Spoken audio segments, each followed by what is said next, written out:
Halo Sobat Kompas TV, saatnya kita update 3 berita terpopuler yang terjadi pada hari ini, Minggu 8 Juni 2025.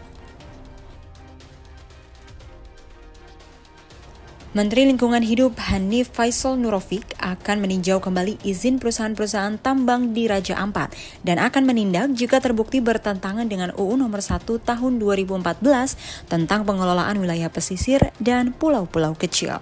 Hanif mengungkap ada 4 perusahaan tambang yang berpotensi merusak keanekaragaman hayati di Raja Ampat, Provinsi Papua Barat Daya.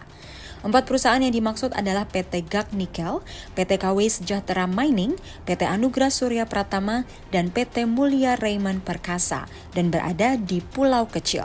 Pihaknya telah menurunkan tim dan meminta Bupati Raja Ampat untuk meninjau izin tambang. Terjadi potensi terjadinya pencemaran kerusakan lingkungan hidup dan landscape yang terganggunya biodiversity di Raja Ampat. Nanti akan kami jelaskan apa sih sebenarnya yang terjadi sehingga kami agak khawatir, sehingga tim kami melakukan tinjauan lapangan. Begitu ini kasus muncul, laporan masyarakat yang cukup intensif, maka kami telah menugaskan tim ke lapangan untuk berada di lapangan pada tanggal 26 sampai 31 Mei 2025. Pada 4 lokasi, yaitu PT GN, PT ASP, PT KSM, dan PT MRP. Memerintahkan Bupati Raja Ampat untuk melakukan peninjauan kembali persetujuan lingkungan PT ASP yang berada di Pulau Manuran, karena dokumennya masih ada di dokumen wewengkon Pak Bupati. Kemudian memerintahkan Bupati Raja Ampat untuk melakukan peninjauan persetujuan lingkungan PT ASP yang berada di Wagyu. Maka ada kegiatan bukaan lahan yang melebihi dari lokasi pinjam pakai kawasan hutan, yang tentu ini berdasarkan persetujuan lingkungan melanggar persetujuan lingkungan. Pemerintah Provinsi Jakarta mengerahkan seluruh dinas untuk menangani langsung dampak kebakaran di Kapuk Muara, Penjaringan, Jakarta Utara. Gubernur Jakarta Pramono Anung meninjau langsung lokasi pengungsian RT 17 RW 4 di lapangan Tanah Merah. Pramono mengatakan dirinya fokus pada pemenuhan kebutuhan dasar pengungsi. Ia menyebut semua dinas turun langsung dan meminta penyediaan dokumen warga yang terbakar segera ditangani.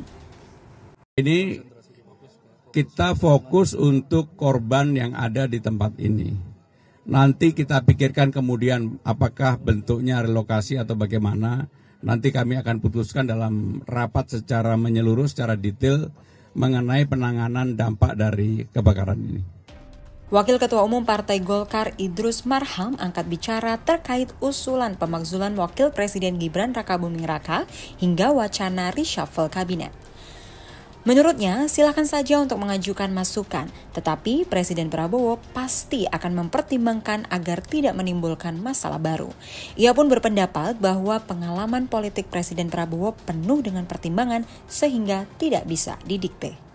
Sama dengan itu, jadi masalah pemakzulan itu ada aspirasi Mbak, karena memang Pak Prabowo kan membuka keran demokrasi, tetapi membuka keran demokrasi ini tetap ada kendali, ada koridor hukum, ada taat azas, ada komitmen kebangsaan, kemudian juga ada pertimbangan-pertimbangan bagaimana masa depan bangsa, dan oleh karena itu apa yang disampaikan oleh semua pihak itu diposisikan sebagai aspirasi dalam proses demokratisasi, tetapi tidak boleh itu dianggap sebagai sebuah bentuk pendiktean.